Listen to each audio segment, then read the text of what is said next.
You're going to Universal Studios Hollywood for Universal Fan Fest 2026, and you have early entry and you want to know, what can I do? Well, there's a couple of different options here. Let's start off the characters. First off, at 6 p.m. in front of the Sailor Moon show is the Sailor Moon meet and greet. Now, I do want to warn you, if you don't get here by like 5:30 at the latest, most likely this is going to be one where you're going to have to wait to the 7:30 one to meet her, but you can try your luck and see what the TM say when you get there. For One Piece, that's also a One Piece meet and greet, which is normally Luffy, Zoro, and Nami, but it can change up. This is at 7 p.m. in front of the One Piece show behind the One Piece restaurant. You start lining up about 6:30ish. Make sure you ask the team member like where they're kind of getting people ready to go meet the characters and all that, so you know exactly where to be. If you're also looking for One Piece food, though, the food is open throughout the park.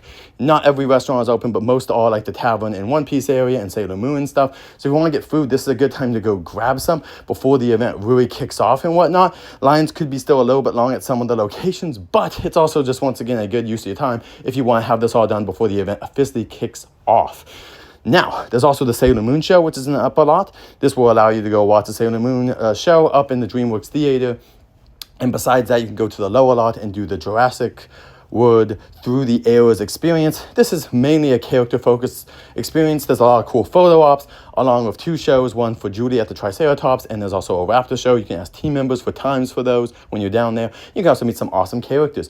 If you're not into that, though, there also is Dungeons & Dragons. This is an awesome attraction, kind of like an HHN house, except for not really scary, more funny, where you're going to be laughing at the fun interactions with the amazing actors that are here, doing as much as they can to interact with everyone, and also just have a really fun, good time.